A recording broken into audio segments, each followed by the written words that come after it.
Thank you very much, Rao, for organizing. I think you are a source of inspiration to help bring people together.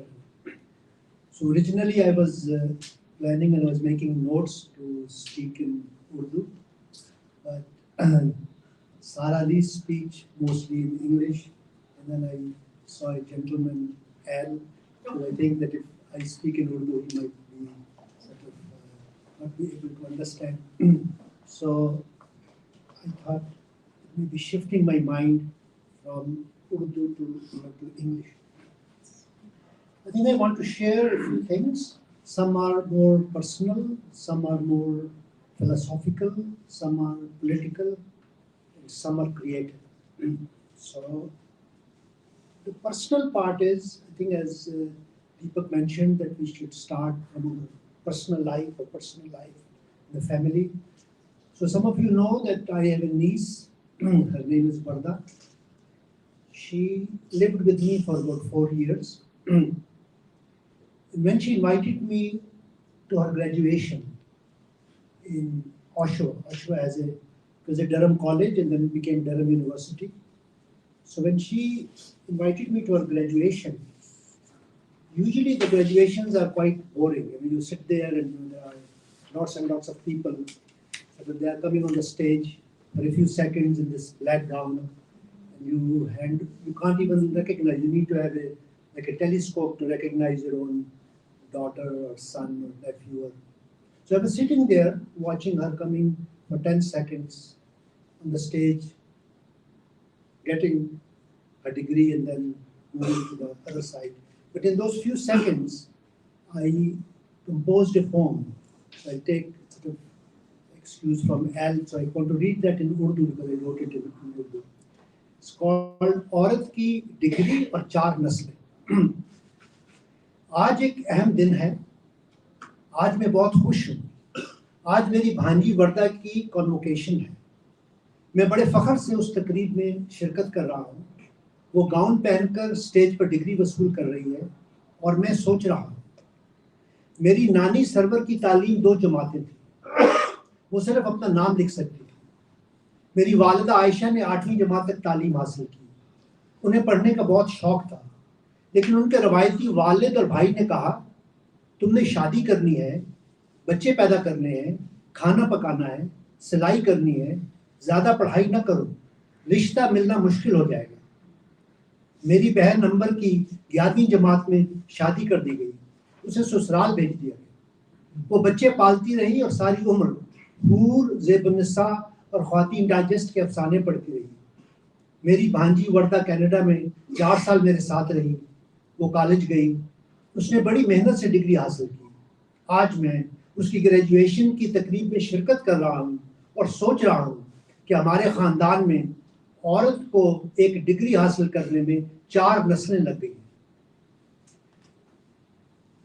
वर्दा बखूबी जानती है उसकी degree तालीम की वो कुंजी है जिससे उसके लिए जिंदगी के बहुत से दरवाजे खुल जाएंगे. Just to briefly translate for Al, I think the poem is about my niece who graduated from Durham College University. And while I was sitting and watching her, I realized that in our family, our maternal family, my grandmother had grade 2 education, my mother had grade 8 education, my sister had grade 11 education, and my niece finally graduated. So it took us 4 generations to have one girl educated to get the degree. So I think that's the sort of the personal story. Although on my paternal side, my paternal grandfather in Amritsar in India had promised her 4 children, 2 sons and 2 daughters, that he will help them, all 4 children, to graduate. So my 2 paternal aunts, my Pupi, Tahira Pupi and Masuda Pupi, both were graduates. And in 1930s, that's a long time ago. And I would go to Krishnanagar to see my aunt Tahira, and she would fluently speak in English. And she was the first woman, now that I look back, who lived alone. She had a love marriage, then she left him, and then she lived on her own. So I had never seen a woman live on her own. And she would go to the libraries and come back and had all these, on the walls, she would write, poetry of Ghalib and poetry of Rumi and poetry of all these poets. She was a very highly educated, highly articulate. She was had a special interest in psychology. So I think this is sort of a more personal thing. Coming to the culture, I think Sara Ali mentioned her area of South Punjab. I grew up in Peshawar. In Peshawar, the girls' education is not only the girls were not allowed to go out, even when they went out, you will see if you are and gone to Peshawar, even in the Tongas, there will be a sheet all around. Like you could not see the woman. Like, so it's not only hijab at a personal level, it is all along any the car or any rickshaw or any Tonga that they will go, they will have the sheet so that you could not see them. So at that time, one of the characters that I have a lot of admiration, that was, Basha Khan. And he, because he was inspired by Mohandas Gandhi, and he was part of this sort of movement, he was called Sarhadi Gandhi, Gandhi from Sarhad, because he was quite inspired. So alongside his political affiliations, he has a special interest in girls' education.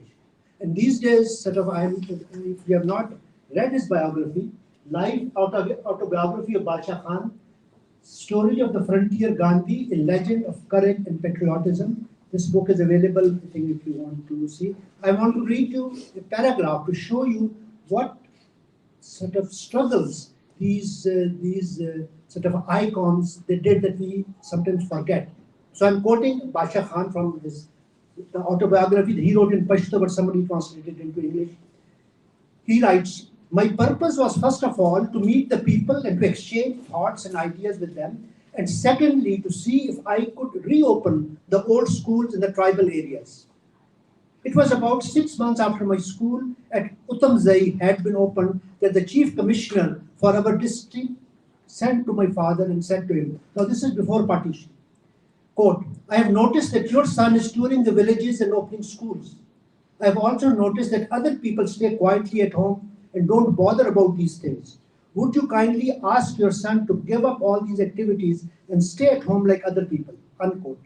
When my father came home, he told me in private what the commissioner had said. And then he added, "Why don't you stay comfortably at home, son? Why should you do all these things that nobody else bothers about?" So now this is the exchange between Badshah Khan and his father. My father's rebuke, gentle though it was, upset me. I said to myself, these British don't hesitate to sow discord between father and son if it serves their purpose. My father was a deeply religious man. So I said to him, "Father, if everyone else stopped saying their namaz, the prayers, would you advise me to do the same?" My father replied, "God forbid, saying namaz is a sacred duty." So I said to my father, "And to my mind, educating the people and serving the nation is as sacred a duty as prayers." Very seriously, my father replied, "Son, if it is so sacred a duty, you must never give it up." My father told the commissioner that we could not possibly give up our religion and our sacred duties for his sake. Now the penalty, now the punishment for that action. A few days later, I was arrested and I was asked to furnish security, which I refused. On the 11th of December 1921, I was sentenced to 3 years rigorous imprisonment under Section 4 of the Frontier Crime Regulation. It was certainly rigorous imprisonment. The food we were given did not deserve its name, and the clothes we were supposed to wear could hardly be called clothes. Unquote. I just want to share one episode so that we forget or we don't sort of know that some sort of, and this is the area that even now, I think if you go to Peshawar and Frontier Province, that all those areas are still have not, the dreams of Basha Khan have not become sort of a reality. On the other hand, so that's why I compare, on one hand, there was Basha Khan in Peshawar, on the other hand is people like Osama bin Laden who came there and had this sort of fundamentalist and militant movements and all that. So I think that area sort of had those sort of leaders, but fortunately, sort of, we have their messages, but their whole struggle did not come to a fruition. I had mentioned to Sara Ali that she would focus on the Eastern sort of feminist or the movements, and I'll focus on the area that I learned from the West. When I came to Canada, and I think I can show you this book. that I translated the about 12 feminists from the West, so that what message they have for the Eastern women. So it's called Maghrabi Aurat Adab aur Zindagi. So this is, sort of the book in which I did a number of translations of the Western feminists, so that people in Pakistan or in India or people who speak Urdu can speak. So I'm going to highlight a few things that I learned, what these 2 centuries, what the Western women, what their struggles were. One of the first, I think, what Sarah was saying, that in 1840s in India, the first school was made. In North America, Ohio, America was the first college. They call it Oberlin College for women's education. The interesting thing is there were 2 women, Emma Willard and Frances Wright. These 2 women initiated this project that girls should be educated, women should be educated. The interesting part is that collectively it was thought that this education is not for their own empowerment. This education was, quote unquote, to create good wives. So there are books, textbooks, how to be a good wife. And in the university and the college, they told them how to respect, be obedient to the father, to the husband, to the father, to the son, and all that. So it was still a patriarchal thing. So it is sort of, very sort of a quote unquote sort of a biased or a prejudiced education. Although they did go into the school, they did go to the college, to the university. Interestingly, at the same time, in 1830s, the other movement that was parallel to women's education was the women about slavery, that the blacks were struggling in North America to find their freedom. So many women who were black women, there are 2 sort of from the same family, from a slave family. There was a Sarah Grimke and Angelina Grimke. These 2 sisters struggled as black women, not only about education, but also to end the slavery. So I think I want to highlight that there was a parallel between women's education from the patriarchal system and the blacks' movement against whites, or against sort of their lack of their personal freedom or social freedom. Gradually, I think in the late 1840s, this whole aspect of women's rights and women's liberation and these kind of things, when they came into sort of vogue, there were 2 women that when I studied. One was Elizabeth Stanton, and the other was Susan Anthony. If you read their biographies, Elizabeth Stanton had a very interesting point of view that struck me. She felt that this patriarchy has a very close relationship with religion. They felt that the Bible is a patriarchal mode of thinking. So she challenged the Bible. And I have even bought one from downtown Toronto. It's called Woman's Bible. If you have not seen a Woman's Bible, they made the Woman's Bible, and the idea was that this notion that God is a father is a very patriarchal thing. So they changed the father into parent, and the Christ being the son, they changed the son into the child. So it became parent-child to not have the bias of the patriarchy. I'm just giving you an idea. But the Susan Anthony and other women said that religion, Bible is too sacred. If the feminists touch the Bible, then you will not succeed. So they did not support her, they did not cooperate with her. So she became quite isolated because she was challenging religion. Can you imagine now in a Muslim world, some woman gets up and says, I'm going to challenge Quran and write a new Quran with feminist perspective, what kind of a reaction you would have.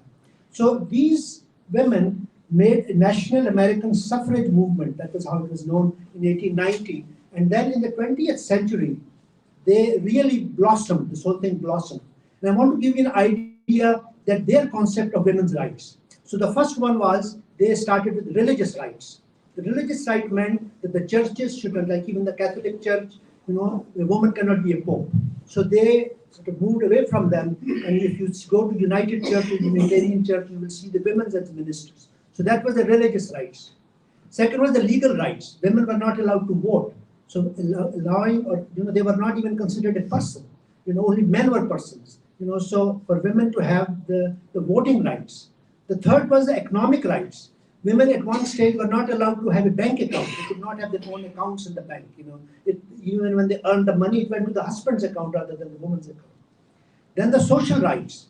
Even as I said, that for my aunt to live alone, nobody will give. Even now, somebody was saying single parents. I have patients because they're single mothers. They have a hard time getting apartments or getting houses because people will not sort of trust them that they will not be able to pay the rent or whatever. So single women cannot even have a place to live. So living alone, traveling alone, I think now in the Middle East, you could not go to Hajj, or Umrah in Saudi Arabia without having a male sort of co-traveler with them. Then there were reproductive rights. The reproductive rights was, in Canada, the doctor Morgan Taylor, can you imagine, for decades, Henry Morgan Taylor in Canada were charged because he was having these abortion clinics. It was considered illegal, it was considered, women were not allowed. And again, when I came to Canada, the first case I saw in Newfoundland was this young girl. She was 16. She was pregnant. She wanted to have abortion, and I did not know the three doctors, the family doctor, the psychiatrist, and the gynecologist, had to sign papers. I attended that session with my professor, Dr. Honig, and he met the mother. I met with the mother. Mother was Catholic. Mother said, I will not sign the papers for my daughter to have an abortion. So I asked my professor, why does she need to have the mother's signature? And Dr. Honig said, because she's a minor, so she has to have anesthesia to get abortion, and she cannot sign those legal papers. Her mother has to sign, and the mother was refusing. She said, Catholicism does not allow abortion, so you have the baby, I as a grandmother will look after that. So these are some of the things that we don't see now. I think after 50 years, any woman, it is her choice to have or not to have, rather than her father or whatever. I'm just sharing with you that how things have changed. Now, I think coming to the sort of the people in the 20th century, the women who really made an impact. So I'll just, because the time is limited, I can tell you the political, the psychological, and the literary part. Simone de Beauvoir and Betty Friedan. These were the two key figures. I read an interview, in this book there is an interview that opened my mind. There's a dialogue between Simone de Beauvoir, a socialist feminist, and Betty Friedan, a capitalist feminist, and how they before reading that interview, I thought there was a sort of the feminist perspective was the same. Betty Friedan says, or her approach was, that these women who are at home looking after children for 20 years, they should be acknowledged by the state, American state, and they should be as if they're having a job looking after the children, and they should be paid for that. And they should then, at the end, after 20 years, they should have their health benefits, they should have their insurance, they should also have their retirement plan. And Simone de Beauvoir was completely 100% against that. She said we should not allow women to do that because this is the role, this is the mother's role that is keeping them sort of not liberated. So this is not the role of the mother. She is a socialist belief that the child is not the responsibility of the mother and the father, it is the state responsibility. So women should be free from that role. Yeah, she gave biologically the birth to the child, but bringing the child up should not be the mother's responsibility because she sacrifices her life just for the motherhood role. So that interview, if you have not read that interview, it should be on the internet somewhere. It's a very, very powerful interview of two women who feel very strongly about women's role, but their dream of a women's liberation is very different from each other. Then this feminism got joined with other movements. I think when I talk to Pakistani women, I share with them that it is not only feminism, it is Simone de Beauvoir joined that with socialism. Then there is a woman, Emma Goldman, that joined her with anarchism. So Emma Goldman came from Russia to America, and she challenged so many sort of traditions in America where she was put in jail. She was at one time, by the judge, said she's the most dangerous woman, of America, because she would challenge. She was so fearless. She had sort of that passion about women's sort of rights and women's sort of emancipation. Then there are psychological parts. There are women who contributed psychologically. One of them was Anais Nin. She had written diaries. There are 7 volumes of diaries. They even made a movie about her life. Then there are women like Lou Salome, Frida from Reichmann, Anna Freud. These are the psychologists who contributed. Eric Fromm became very famous, being a man, being a socialist minded. But his wife, Frida from Reichmann, I think her book, The Principles of Intensive Psychotherapy, she was the one who challenged Freud. Freud believed that you could only do psychotherapy, psychoanalysis with people who suffer from anxiety and neurosis. She was the one who said you can do psychotherapy with people in mental hospitals and people who suffer from mental illness, schizophrenia. We should not fit the patients into therapy. We should modify our modes of treatment for them so that we can accommodate them. So I think even Anna Freud, Freud's daughter, Freud wrote books about psychoanalysis and defense mechanisms. I want to just give you one example.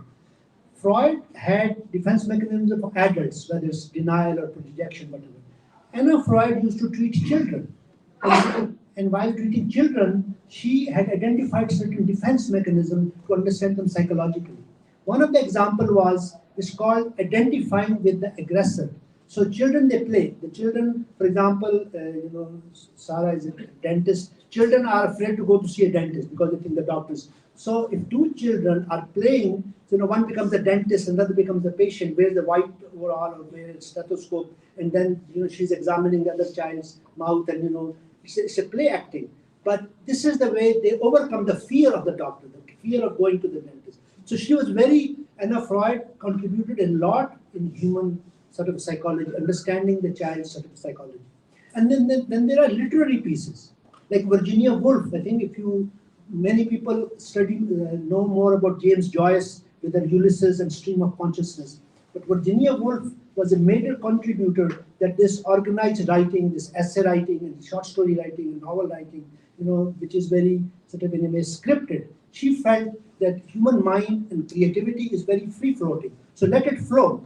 Whatever comes to your mind, you get up in the morning and you want to write, just write for 10 minutes. And then gradually you will see how human mind, sort of creates in a non-sort of a traditional way. So I think these are the women who contributed a lot. Then there was one, Germaine Greer, who wrote the book Female Eunuch.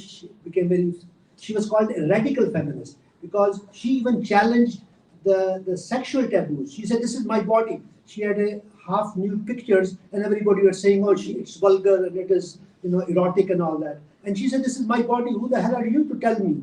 If I want to pose half nude, why are you telling me this? So she pushed it to the other limit kind of thing. So I think these are the women who paved the way, And there is one woman from North America called, I don't know how to spell it properly, Audre, Audre, Lorde, Audre Lorde. She was the one who challenged the Western capitalist feminism because she was black and she was a lesbian. So she said, why in these women's conferences you only have white women? What about the black women? You have only heterosexual straight women. What about the lesbian women? So she even discarded the title feminism. She introduced a title called womanism. And she said, one thing that I learned from her, she said that all these socialist-minded people, these communists, they are only focused on the class. So yeah, if there is a woman who is a worker, so she's struggling. She's struggling at the war of class and the war of being a sort of a woman. But she said if she is black, she's also fighting at the frontiers of race. And if she's a lesbian, she's also fighting at the border of sexual orientation. So I think these are the women who broaden our scope and our understanding how women's sort of movement, because you see God in a way tainted because many men or many patriarchal systems started to feel threatened by feminism because they saw feminism as an anti-men, that is, it is a challenging men. So there was not a cooperation. And I think all three of us had one thing in common, Usma and Sarah and myself, that we should support the working together, that men and women working together so that we can solve the problem. If we are confronting each other and not working together, I feel it is not good for the cause. So I think that whole idea of finding joint projects, finding cooperative projects, so that we can sort of work on it, having for the common goals. Now coming back at the end, I know Tahira wants to have some more time. I want to read you from Audrey a poem that I translated. that shows, that gives you the idea how her thinking is, because she was also a poet, and she went to Germany. They made documentaries about her, and she was a very university professor. So she was a very well articulated sort of a woman. So her poem that I translated, it's called "ये भी एक मोजज़ा है कि हम अब तक जिंदा हैं." हम वो लोग हैं जो अपने माथों पर खौफ की लकीर लेकर पैदा हुए थे. हमें बचपन में खौफ माँ के दूध के साथ पिलाया गया था. हम ऐसे माहौल में पले बड़े थे जहाँ आवाज़ों को तशद्दुद और तासुब से दबा दिया गया, हमें खामोश कर दिया गया. ये भी एक मोजज़ा है कि हम अब तक जिंदा हैं. हर शाम जब सूरज गरूब होता है तो हम खौफजदा हो जाते हैं कि वो दोबारा तुलू नहीं होगा. जब हमें खाना मिलता है तो हम डर जाते हैं कि हमें बदहज़मी हो जाएगी. जब हम भूखे होते हैं तो खौफजदा रहते हैं कि हमें दोबारा खाना नहीं मिलेगा. जब हमें मोहब्बत मिलती है तो हम डरते हैं कि वो जल्द ख़त्म हो जाएगी. जब हम तन्हा होते हैं तो घबराते हैं कि हमें दोबारा मोहब्बत नहीं मिलेगी. जब हम बोलते हैं तो डरते हैं कि हमारी बात ना कोई सुनेगा ना समझेगा. जब हम खामोश होते हैं तो डरते हैं कि हमें दोबारा बोलने का मौका नहीं मिलेगा. इसलिए बेहतर है कि हम बोलते रहें, अपने जज्बात, एहसासात, ख्यालात और नज़रियात का इजहार करते रहें, जुल्म के खिलाफ आवाज़ बुलंद करते रहें, और याद रखें कि ये एक मोजज़ा है कि हम अब तक जिंदा हैं. आखिर में मैं आपको फहमीदा रियाज की नज़म का एक टुकड़ा सुनाता हूँ जो मुझे बहुत पसंद है. उसके बाद मैं आपसे इजाज़त चाहूँगा.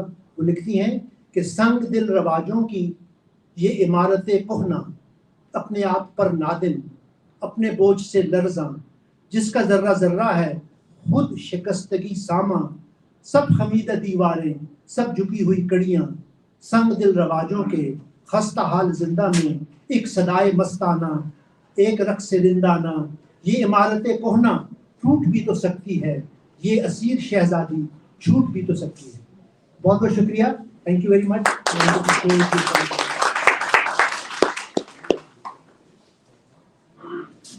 Thank you doctor Khalid Sohail. तो मैं आपसे एक सवाल पूछूंगा कि माशाल्लाह आपके पास ये काफ़ी पेपर्स थे और आप उर्दू में लिख के लाए थे और आपने इंग्लिश में किया, तो ये साथ साथ आप ट्रांसलेशन करते रहे इसकी, या आपने कुछ और बोला है जो पेपर के अलावा था? नहीं, वो जो आई थिंक मुझे लगा कि I didn't want to deprive. Yeah, I don't understand. So I thought to capture the essence of that. So it's not a sort of a word to word. I made some notes, but I even told Sarah just make 1 or 2 or 3 notes. So I think thank you very much. So this is our last speaker, Dr. Khalid Sohail, and he was the keynote speaker for us. We concluding our program here. I'm thankful to Dr. Khalid Sohail, Usma, and Sarah, and my family who are volunteering with me today. Abiya, Ahmad, Yahya, Sabine, my wife, my brother. Here is Kamran and Samar. For tasty samosas. Oh, yeah. So thank you everyone, and we are concluding. So for my project, I already created. I already mentioned that I did a fundraiser for that one, and still it's a GoFundMe.com. I'm just created that one online if somebody wanted to donate for that project. So you're welcome to donate for that one, and any kind of contribution would be appreciated for any monetary or non-monetary to helping and supporting me for the hearing project for in Canada. So that would be great. Thank you very much, everyone.